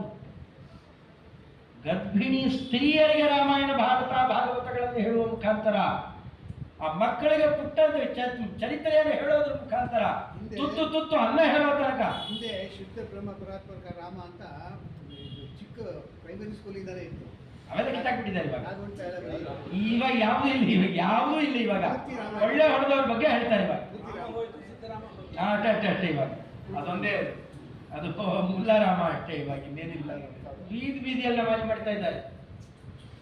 ಬೀದಿ ಬೀದಿಲಿ ಎಲ್ಲ ಬೀದಿಗಳು ಬಂದು ಇವಾಗೇನು ನೀವು ಎಲ್ಲೆಲ್ಲರಲ್ಲಿ ಹೋಗ್ತೀವಿ ಬರ್ತೀವಿ ಅಂತಂದ್ರೆ ಏನು ಹೊಡೆದು ಕೊಂದಾಕ್ಬಿಡ್ತಾರೆ ಅಷ್ಟೇ. ಗುರಿಗಳನ್ನು ಹೊಡೆಯೋದು ನಮ್ಮನ್ನು ಹೊಡೆದಾಕ್ಬಿಡ್ತಾರೆ ಅಷ್ಟೇ. ಅದು ಸಿದ್ದರಾಮಲ್ಲ ಅಷ್ಟೇ. ಅದರಿಂದ ಅದನ್ನು ನೀವೆಲ್ಲ ತಡಿಬೇಕು ಅಂತಿದ್ರೆ ನಾವಿನ್ನೇನು ಮಾಡೋದು ಬೇಡ, ನಾವು ಕೈಯಲ್ಲಿ ದಂಡ ಹಿಡ್ಕೊಂಡು ಹೋಗೋದು ಬೇಡ. ರಾಮಾಯಣ ಭಾರತಗಳ ಸಂಸ್ಕೃತಿ ಹೃದಯದಲ್ಲಿ ಮೂಡಿದರೆ, ನಿಜವಾದ ಸ್ವಾರಸ್ಯ ಅರ್ಥ ಮಾಡಿಸಿದ್ರೆ ಆಪತ್ತಿರೋದು. ಸುಮ್ಮನೆ ಜೈ ಶ್ರೀರಾಮ್ ಅನ್ನೋದು, ರಾಮಂತ ಕೂತ್ಕೊಳ್ಳೋದು, ರಾಮ ಮಂದಿರ ಕಟ್ಟಿದ್ವಿ ಅಂತ ಅನ್ನೋದು. RSSನವ್ರಿಗೆ ರಾಮಾಯಣ ಭಾರತ ಕೇಳಿ ನೋಡಿ, ರಾಮಾಯಣದ ಬಗ್ಗೆ ಕೆಲವು ಪ್ರಶ್ನೆಗಳನ್ನು ಕೇಳಿ ಅವ್ರಿಗೆ ಉತ್ತರ ಗೊತ್ತಾ? ಶೂರ್ಪಣಕಿ ಒಬ್ಬಳೆ ಹೆಣ್ಣು ಮಗಳು, ಮೂಗು ಬಾಯಿ ಕಿವಿ ಎಲ್ಲ ಕತ್ತರಿಸಿ ಹಾಕ್ತಾರೆ ಅಂದ್ರೆ ಏನ್ರಿ ರಾಮ? ಇಷ್ಟೆಲ್ಲ ದೊಡ್ಡ ಗುಣ ಹೇಳ್ತೇರಿ, ಅವ ಮರ್ಯಾದಾ ಪುರುಷೋತ್ತಮನ? ಈ ಪ್ರಶ್ನೆಗೆ ಸರಿಯಾಗಿ ಉತ್ತರ ಕೊಡಲಿ ನೋಡು. ಅಣ್ಣ ತಮ್ಮಂದ್ರೆ ಜಗಳ ಬಂದಾಗ ಇಬ್ಬರನ್ನು ಒಟ್ಟಿಗೆ ಕೂಡಿಸಿಕೊಂಡು ಬಗೆ ಹರಿಸೋದು ಬಿಟ್ಟು ಒಬ್ಬನು ಹೊಡೆದಾಕ್ಬಿಟ್ಟಲ್ಲ, ಇದು ನ್ಯಾಯನಾ? ಇದು ಇಷ್ಟೇ ಒಂದು 2-3 ಪ್ರಶ್ನೆ ಕೇಳಿದ್ರೆ ಉತ್ತರ ಕೊಡ್ತಾರಾ? ಗೊತ್ತಿಲ್ಲ. ಸುಮ್ಮನೆ ಯಾರೋ ಇದ್ದಾರೆ ಅವರು ದೇಶ ಮಾಡ್ತೇನೆ ಇಂತ ದಂಡ ಹಿಡ್ಕೊಂಡು ಹೋಗಿ ಕೂತ್ಕೊಂಡ್ರಿ, ಅಲ್ಲಿ ಪ್ರಯೋಜನಕ್ಕೆ ಬರೋಲ್ಲ. ಅದಕ್ಕೆ ಮೂಲಭೂತವಾಗಿ ರಾಮಾಯಣದ ನೈಜ ಸ್ವಾರಸ್ಯ ಹೃದಯಕ್ಕೆ ಮುಟ್ಟಿದಾಗ ಅವನಿಗೆ ಯಾವ ಆಪತ್ತು ಬರೋಲ್ಲ. ನಿಜವಾದ ರಹಸ್ಯ. ನೀವು ಯಾವ ಗ್ರಂಥ ಹಿಡಿಬೇಕಾಗಾದ್ರೆ ನಿತ್ಯ ರಾಮಾಯಣ ನಮ್ಮ ಹೃದಯಕ್ಕೆ ಬರಬೇಕು. ಅದಕ್ಕೆ ನಮ್ಮ ತಾತ ಮಾಮಿ ಮಾಡಿಕೊಟ್ರು. ಯಾರು ತಾತ ಮಾಮಿ? ಮಕ್ಕಳಿಗೆ ಹೇಳ್ಕೊಡ್ತೇವಲ್ಲ, ಬಹಳ ಪ್ರೀತಿಯಿಂದ ನಮ್ಮ ಕಲ್ಸಕರೆ ಕೊಡೋರು ಮಠಕ್ಕೆ ಹೋದರೆ ಅವರೇ ಯಾರು? ಮಂತ್ರಾಲಯ ಪ್ರಭುಗಳು. ಅವರೇ ಬಹಳ ಪ್ರೀತಿಯಿಂದ ನಮಗೆ ಪುಟ್ಟ ಪುಟ್ಟ ಸ್ತೋತ್ರವನ್ನು ಮಾಡಿಕೊಡ್ತಾ, ನಿತ್ಯ ಮೂಲರಾಮದೇವರ ಪೂಜಕರು. ಅವರ ಆಹಾರ ಮಾಡಿ ಭಗವಂತನಿಗೆ ಅರ್ಪಣೆ ಮಾಡಿದ್ದನ್ನೇ ರತ್ನದ ಆಹಾರ, ಅದಕ್ಕಿಂತ ಹೆಚ್ಚು ಅಂತ ನಿಮ್ಮ ಕುತ್ತಿಗೆಗೆ ಹಾಕ್ಕೊಳ್ಳ್ರಿ ಅಂತ ಅವರ ಭಕ್ತರಿಗೆಲ್ಲ ಕೊಟ್ಟದ್ದೇ ರಾಮಚಾರಿತ್ರ್ಯ ಮಂಜರಿ. ಭಗವಂತನ ಚರಿತ್ರೆಗಳನ್ನೇ ಒಂದು ಹಾರ ಮಾಡಿ ಒಂದೊಂದು ಆ ಪದ್ಯ ಆದ ತಕ್ಷಣನೂ ಜಾನಕೀನ್ನ ಪ್ರಸೀದೆ ಇಂಥ ರಾಮದೇವರು ನಮ್ಮ ಮೇಲೆ ಪ್ರಸನ್ನನಾಗಿ ನಮಗೂ ಆಪತ್ತುಗಳು ಬಂದರೆ ಆತ ಕಳೀಲಿ. ಈಗ ಪ್ರತಿ ಪದ್ಯ ಹೇಳ್ತಾ ಹೇಳ್ತಾ 10-11 ಪದ್ಯದಲ್ಲೇನೆ ಸಮಗ್ರ ರಾಮಾಯಣದ ಮುಖ್ಯಾಂಶಗಳು ಕೂಡ ಪುಟ್ಟ ಹುಡುಗರಿಂದ ಹಿಡಿದು ಪ್ರತಿಯೊಬ್ಬರ ಹೃದಯದಲ್ಲೂ ಇರಬೇಕು ಅಂತ ಅನ್ಕೊಟ್ಟಿದ್ದಾನೆ. ಯಾವ ಮುಖ್ಯಾಂಶ ತೆಗೆದುಬಿಡ್ತೀವೋ, ಯಾವ ಮುಖ್ಯಾಂಶವನ್ನ ಸೇರಿಸ್ತೀವೋ, ಬೇಡದೇ ಇರೋದು ಹೇಳ್ತೀವಿ, ಏನ್ ಬೇಕಾದ್ರೆ ಆಗ್ಬೋದು ನಾವೇ ಸೇರಿಸೋದಾದ್ರೆ. ಆದರೆ ಅವರು ಹೈಲೈಟ್ ಮಾಡಿ ಇಷ್ಟಂಶ ಬೇಕೇ ಬೇಕು, ಇದನ್ನ ಹಿಡಿದರೆ ಬಾಕಿದೆಲ್ಲ ಜೊತೆಯಲ್ಲಿ ಬಂದೇ ಬರುತ್ತೆ, ಅವರು ಇವರು ಮಾಡೋದು ಬೇಡ, ನಾ ಮಾಡಿಕೊಡ್ತೇನೆ. ಎಷ್ಟು ಉಪಕಾರ ಮಾಡಿದ್ದಾರೆ. ಇಲ್ಲಿ ವಾಲ್ಮೀಕಿ ರಾಮಾಯಣ ಇದೆ, ಆಚಾರ್ಯರ ನಿರ್ಣಯ ಇದೆ, ಸಂಗ್ರಹ ರಾಮಾಯಣದ ಗತ್ತಿದೆ, ಎಲ್ಲದರ ಮೇಲೆ ತಮ್ಮದೇ ಆದಂತಹ ಸಂಗ್ರಹ ಕೌಶಲ ಇದೆ. ಸಂಕ್ಷೇಪ ವಿಸ್ತಾರಾಭ್ಯಾಮಿ ಕಥೆಯಂತೆ ಮನೀಷಿಣಃ. ಅಂಥ ವಿವೇಕ ಇದ್ದವನು ಮಾತ್ರ ಸಂಕ್ಷೇಪ ಮಾಡ್ಲಿಕ್ಕೆ ಬರುತ್ತೆ, ವಿಸ್ತಾರ ಮಾಡ್ಲಿಕ್ಕೆ ಬರುತ್ತೆ. ನಾವು ಸಂಕ್ಷೇಪ ಮಾಡ್ಲಿಕ್ಕೆ ಬರೋಲ್ಲ, ವಿಸ್ತಾರವಾಗಿಯೂ ಹೇಳಲಿಕ್ಕೆ ಬರೋಲ್ಲ, ಅದು ಅವರಿಗೆ ಶಕ್ತಿ. ಅಂಥ ಮಹಾನುಭಾವರು ಇವತ್ತು ಮಂತ್ರಾಕ್ಷತೆ ಕೊಟ್ಟರು, ನಮಗೆ ರೋಗ ರುಜಿನ ವಾಸಿ ಮಾಡಿದ್ರು, ನಮ್ಗೇನೋ ಕಟ್ಟ ಕಳೆದ್ರು, ಅದೆಲ್ಲ ಬೇರೆ ಮಂತ್ರಾಲಯ ಪ್ರಭುಗಳ ಅದಷ್ಟು ದೊಡ್ಡ ಮಹತ್ವ ಅಂತೇನು ಅನಿಸಲ್ಲ. ಅವರ ಅಪಣಾಚಾರ ಕೊಂಡಾಡಿದ್ದು ಏನು ಕೊಂಡಾಡಿದ್ರು? ಮೊದಲು ಆರಂಭದಲ್ಲೇ ಗುರು ರಾಘವೇಂದ್ರ ವಾಕ್ ದೇವತಾ ಸರಿದಂ ವಿಮಲೀಕರೋತು. ವಾಗ್ಗಂಗೆ ಹರಿತಾ ಇದೆ ಪ್ರವಾಹ, ಮಂತ್ರಾಲಯ ಪ್ರಭುಗಳ ವಾಗ್ಗಂಗೆ ನಿಜವಾದ ಗಂಗೆ. ಈ ಗಂಗೆಯನ್ನು ಮಿಂದರೂ ನಮಗೇನಾಗುತ್ತೋ ಗೊತ್ತಿಲ್ಲ, ಮಂತ್ರಾಲಯ ಪ್ರಭುಗಳ ವಾಗ್ಗಂಗೆಯಲ್ಲಿ ಮಿಂದು ಬರೋಣ, ನಮ್ಮನ್ನು ಅವರು ಪವಿತ್ರಗೊಳಿಸಿ.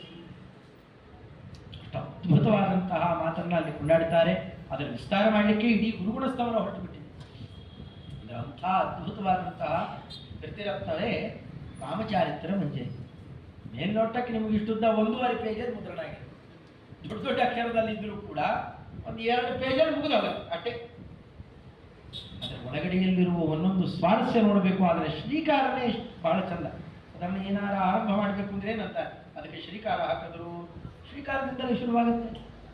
ಶ್ರೀಮಾನ್ ಪೂರ್ವಂ ಪ್ರಜಾತೋ ದಶರಥ ನೃಪತೆ ರಾಮನಾಮ ತನಿತೋ ವಿಶ್ವಾಮಿತ್ರೇಣ ಮಂತ್ರ ಹೃದಯ ಸಹಿತ ತಾಟಕಾಂ ಧಾತುಕೋಸ್ತ್ರಂ ಬ್ರಾಹ್ಮಣಾದ್ಯಂ ಪ್ರಾಪ್ಯ ಹತ್ವಾ ನಿಶಿಚರನಿಕರಂ ಯಜ್ಞಪಾಲೋ ವಿಮೋಚ್ಯ ಅಹಲ್ಯಾ ಶಾಪಂ ಚ ಭಂತ್ವಾ ಶಿವಧನುರುಪಯ ಜಾನಕೀಂ ನ ಪ್ರಸೀದೇ. ಪಟ್ಟು ಬರುತ್ತೆ ಇಲ್ಲಿ ಸರಕ್ಧರ, ಸರಕ್ ಹಾರ, ಅದನ್ನು ಧಾರಣೆ ಮಾಡುವುದು ಹೇಗೆ ಅಂತ ತೋರಿಸಿಕೊಟ್ಟ ಕ್ರಮ. ಇಲ್ಲಿ ಬಂದವರು ಯಾರು ಗೊತ್ತಾ? ನಾವು ಯಾರ ಚರಿತ್ರೆ ಕೇಳ್ತಾ ಇದ್ದೇವೆ ಗೊತ್ತಾ? ಇಡೀ ಜಗತ್ತಿನ ಅತ್ಯಂತ ಶ್ರೀಮಂತ. ಎಚ್ಚರಿಕೆ ಇರಲಿ, ನಾವು ಬಡವರ ಬಗ್ಗೆ ಏನ್ ಬೇಕಾದ್ರೆ ಮಾತಾಡ್ಬಿಡ್ತೇವೆ, ಶ್ರೀಮಂತರ ಬಗ್ಗೆ ಮಾತಾಡ್ಬೇಕಾದ್ರೆ ಸ್ವಲ್ಪ ಎಚ್ಚರಿಕೆ ಇರಬೇಕಲ್ವಾ? ಅದಕ್ಕೆ ಅಲ್ಲಿಂದ ಶುರು ಮಾಡ್ತಾರೆ. ಶ್ರೀಮಾನ್ ಪೂರ್ವಂ ಪ್ರಜಾತಃ. ಅವತಾರ ಮಾಡಿದವನು ಬರೀ ಅದು ಇದು ಅಂತ ಶ್ರೀಮಂತಿಕೆ, ಲಕ್ಷ್ಮೀದೇವಿಯ ಕೃಪಾ ಕಟಾಕ್ಷ ಆಹ ಶ್ರೀಮಂತಿಕೆ ಅಲ್ಲ, ಲಕ್ಷ್ಮೀದೇವಿಯನ್ನೇ ಆಳ್ತಾ ಇರುವ ಶ್ರೀಮಾನ್ ಇವನು. ನಾವು ಸುಮ್ಮನೆ ಶ್ರೀಮಾನ್ ಶ್ರೀಮತಿ ಅಂತ ಇನ್ವಿಟೇಷನ್ ಅಲ್ಲಿ ಕೊಡ್ತೀವಲ್ಲ, ಆ ಶ್ರೀಮಾನ್ ಅಲ್ಲ ಇವನು. ಶ್ರೀಮಾನ್ ಶ್ರಯತೆ. ಇಡೀ ಜಗತ್ತು ಯಾರನ್ನ ಆಶ್ರಯಿಸ್ತಾ ಇದೆಯೋ, ನಮಗೆ ಬೇಕೇ ಬೇಕು ಅಂತ ಎಲ್ಲರೂ ಯಾರನ್ನ ಆಶ್ರಯಿಸ್ತಾರೆ? ಸಂಪತ್ತಿನ ಹಿಂದೆ ಬಿದ್ದಿರ್ತಾರೆ. ಅವಳು ಕೂಡ ಯಾರ ಕಾಲ ಒತ್ತುತ್ತಾ ಇದ್ದಾಳೋ ಅವನು ಪೂರ್ವಂ ಪ್ರಜಾತ, ಇನ್ನು ಅವತಾರ ಮಾಡಿದವನು. ಹಾಗಾದ್ರೆ ಅಂಥವನ ಬಗ್ಗೆ ಹೇಳಬೇಕಾಗಿದ್ದರೆ, ಕೇಳಬೇಕಾಗಿದ್ದರೆ ಎಲ್ಲ ಕಣ್ಣಾಗಿರ್ಬೇಕು. ನಾವೇನೇನೋ ತಪ್ಪು ಮಾತಾಡ್ಬಿಟ್ರೆ ಭಾರಿ ಫೈನ್ ಬೀಳುತ್ತೆ. ಅದರಿಂದಾಗಿ ಭಗವಂತನ ಬಗ್ಗೆ ಆಡ್ತಾ ಇದ್ದೀವಿ ಮಾತು. ಯಾರ ಭಗವಂತ ಅಂತ ಆ ತೋರಿಸಿಕೊಡುವ ಅದ್ಭುತವಾದ ಶಬ್ದದಿಂದ ಶ್ರೀಕಾರ ಹಾಕ್ತಾ ಈಗ ಅವತಾರ ಮಾಡಿದ್ದಲ್ಲ, ಅದು ಪೂರ್ವಂ ಪ್ರಜಾತ. ವಿವಾದ ಇದೆ ಅದು. ಈಗಿನ ಅಂದರೆ 28ನೇ ತ್ರೇತಾಯುಗದಲ್ಲಿ ಅವತಾರ ಆಯಿತು. ಮಹಾಭಾರತ ಅಥವಾ ಹರಿವಂಶ ಮುಂತಾದವುಗಳೆಲ್ಲ ಹೇಳೋದು ಚತುರ್ವಿಂಶೇ ಮಹಾಯುಗೆ, 24ನೇ ತ್ರೇತಾಯುಗದಲ್ಲಿ ರಾಮಾವತಾರ ಆಗಿತ್ತು ಅಂತ. ಮಂತ್ರಾಲಯ ಪ್ರಭುಗಳು ಪ್ರಾಯ ಅದನ್ನು ಸಮರ್ಥನೆ ಮಾಡಲಿಕ್ಕೆ ಪೂರ್ವಂ ಪ್ರಜಾತ ಅಂತಾರೆ. ಈಗಲ್ಲಪ್ಪ, ತ್ರೇತಾಯುಗದಲ್ಲಿ ಎಂದುಬಿಟ್ರೆ ಯಾವ ತಗೊಂಡ್ಬಿಡ್ತಾರೆ, ಈಗ ನಮ್ಮ ಹತ್ತಿರದ್ದು ಯಾವ್ದು ತಗೊಂಡ್ಬಿಡ್ತಾರೆ. ಅಲ್ಲ, ಪೂರ್ವಂ ಅದಕ್ಕಿಂತ ಹಳೆಯದ್ದು ಯಾವಾಗ ಅಂತ ಪ್ರಮಾಣ ನೋಡ್ಕೊಳ್ಳಿ. ಹಿಂದಿನ ತ್ರೇತಾಯುಗ 24ನೇದ್ದು ಆಗಲೇ ಅವತಾರ ಮಾಡಿದ್ದ ಭಗವಂತ. ಹೆಂಗೆ ನಮ್ಮ ಥರ ಹುಟ್ಟು ಬಂದಿದ್ದ? ಒಬ್ಬ ಅಪ್ಪ ಅಮ್ಮ ಅಂತ ಸೇರಿಕೊಂಡು ಅವರೆಲ್ಲೋ ನೀಚೆ ಯೋನಿಗೆ ಪ್ರವೇಶ ಮಾಡಿ ಅಲ್ಲಿ ತೊಳೆದಿ ಬಳದಿ ಅದು ಶರೀರ ಬೆಳೆಸ್ಕೊಂಡು ಒದ್ದಾಡಿ ಹೊರಗೆ ಬಂದರೆ ಸಾಕಪ್ಪ ಅಂತ ಕಡೆಗೆ ಹತ್ತು ಕರೆದು ಹೊರಗೆ ಬಂದು ಇಲ್ಲೂ ಬಡ್ಕೋತಾ ಇರೋದೇ ಕಡೆ. ಹೀಗೆಲ್ಲ ಏನಾದ್ರು ನಂಬ್ತಾರ? ಅಲ್ಲಲ್ಲ. ಪ್ರಜಾತಃ ಆ ಮಾತಿನಲ್ಲಿ ಎಷ್ಟು ಸ್ವಾರಸ್ಯ ಇದೆ. ಮಂತ್ರಾಲಯ ಪ್ರಭುಗಳು ಆಡೋ ಮಾತು ಪ್ರಕರ್ಷೇಣ ಜಾತಃ ಜನಿ ಪ್ರಾದುರ್ಭಾವೆ. ನರಸಿಂಹಾವತಾರ ಹೇಗೋ ಅಷ್ಟೇ, ಏನು ವ್ಯತ್ಯಾಸ ಇಲ್ಲ. ಅಂಬೂದಿ ಒಡೆದು ಅಂತಾರಲ್ಲ ರಾಜನೇನಂತಾರೆ, ಕೂರ್ಮನೆಂಬ ಶ್ರೀಹರಿಯ ತಂದೆ ತಾಯಿ ಯಾರು ಹೇಳಿ ನೋಡೋಣ. ಸಮುದ್ರ ಒಡೆದಲ್ಲಿ ಒಂದು ಕಡೆಯಲ್ಲಿ ಒಂದು ರೂಪ ತಗೊಂಡು ಬಂದ ಅಂತಾರಲ್ಲ, ಅದಕ್ಕೊಂದು ದೊಡ್ಡ ಆಮೆ, ಗಂಡ ಆಮೆ, ಹೆಣ್ಣಾಮೆ, ಗಂಡ ಹೆಂಡತಿ, ಅಲ್ಲಿ ಯಾರಿದ್ದಾರೆ ಹೇಳಿ ನೋಡೋಣ. ರಾಜರು ಮತ್ತೊಂದು ಕಡೆಯಲ್ಲಿ ಅಂತಾರೆ, ನೀವು ಕಂಬದ ಮಗನೇ, ಸ್ತಂಭಾತ್ಮಕ ಸಹನ ಡಿಂಬಾಯ ದತ್ತವರ ಗಂಭೀರನಾದ ಲಹರೆ. ಕಂಬದ ಮಗನೇ, ಈ ಚಟ ಅಲ್ವಾ ನಿಮಗೆ? ಯಾರ್ದಾರ ಒಬ್ಬನ ಮಗ ಅಂತ ಹೇಳಬೇಕು ಅಂತ ನಿಮಗೆ ಚಟ ಹೌದಲ್ಲ? ನೋಡಿ, ಕಂಬದಿಂದ ಬಂದಿದೆ, ಕಂಬದ ಮಗ ಅಂತ. ಕಂಬದ ಕೆಳಗೆ ತಾಯಿ, ಮೇಲ್ಭಾಗ ತಂದೆ. ನೀವು ಅಷ್ಟ ಚಟ ಇದ್ದರೆ ಬೇಕಾದ್ರೆ ಹೇಳ್ಕೊಳ್ಳಿ. ಅಂದ್ರೆ ಅವರು ಲೇವಡಿ ಮಾಡ್ತಾರೆ. ಅದೇ ಈ ರೀತಿಯಲ್ಲ ಆ ಅವತಾರಗಳಲ್ಲಿ ಯಾರಿದ್ದಾರೆ? ತಂದೆ ಯಾರು? ತಾಯಿಯ. ನಮ್ಮಂತೆ ಅಲ್ಲ, ಭಗವಂತ ಪ್ರಜಾತ. ಸುಮ್ಮನೆ ಅಷ್ಟೇ ಆ ರೂಪ ಪ್ರಕಟ ಮಾಡಿಬಿಟ್ರೆ ಆಯ್ತು. ಅಷ್ಟೇ ಅಲ್ಲ, ಪ್ರಜಾತ ತಾನೇ 4 ರೂಪದಿಂದ ಅವತಾರ ಮಾಡಿದ್ದಾರೆ. ಈತ ವಾಸುದೇವ. ರಾಮ ಅಂತ ಅವತಾರ ಮಾಡಿದ್ದು ವಾಸುದೇವ. ಸಂಕರ್ಷಣ ರೂಪವನ್ನ ತನ್ನ ತಮ್ಮ ಲಕ್ಷ್ಮಣನಲ್ಲಿ, ಪ್ರದ್ಯುಮ್ನ ರೂಪವನ್ನ ಪ್ರದ್ಯುಮ್ನಲ್ಲೇ, ಮುಂದೆ ಪ್ರದ್ಯುಮ್ನ ಆಗ್ತಾನಂತ, ಈಗ ಕಾಮ ಆತನಲ್ಲೇ ಪ್ರದ್ಯುಮ್ನ ರೂಪವನ್ನ ಭರತನಲ್ಲಿ, ಶತ್ರುಘ್ನಲ್ಲಿ, ಅವನ ಮೂಲದಲ್ಲೂ ಅನಿರುದ್ಧನೇ, ಕಾಮನ ಮಗ ಅನಿರುದ್ಧ, ಅನಿರುದ್ಧನಲ್ಲಿ ಅನಿರುದ್ಧ ರೂಪ. ಎಷ್ಟು ಹೊಂದಾಣಿಕೆ ಇದೆ. ಈ ಕ್ರಮದಲ್ಲಿ ಪ್ರಜಾತಃ 4 ರೂಪದಲ್ಲಿ ಅವತಾರ ಮಾಡಿ ಬಂದಿದ್ದಾರಪ್ಪ. ದಶರಥ ಮಹಾರಾಜನ ಪುಣ್ಯ ಇನ್ನೇನು ಕೇಳ್ತೇನೆ. ತನ್ನ ಭಕ್ತರು ಪ್ರಾರ್ಥನೆ ಮಾಡಿದರೆ ಕೇಳ್ಕೊಳ್ಳೋದು ಎಷ್ಟು ಕೇಳ್ಕೊಂಡಾರು. ಕೊಡ್ಲಿಕ್ಕೆ ಅಂತ 1000 ತೋಳಿನವನು ಬಂದು ನಿಂತ್ಕೊಂಡ್ರೆ ನಮ್ಮ ಅಪ್ಪನ ತೊಡೆ ಮೇಲೆ ಕೊಡಬೇಕು, ನಮ್ಮ ಅಪ್ಪ ರಾಜ, ಅವನ ತೊಡೆ ಮೇಲೆ ಕುತ್ಕೊಂಡ್ರೆ ರಾಜನ ಮಗ ಅಂತ ಗೌರವ ಕೊಡ್ತಾರೆ. ಸ್ವಲ್ಪ ಅದೊಂದು ಗೌರವ ಬೇಕು. ಧ್ರುವರಾಜ ಕೇಳಿಕ್ಕೆ ಹೋಗಿದ್ದಿತ್ತು.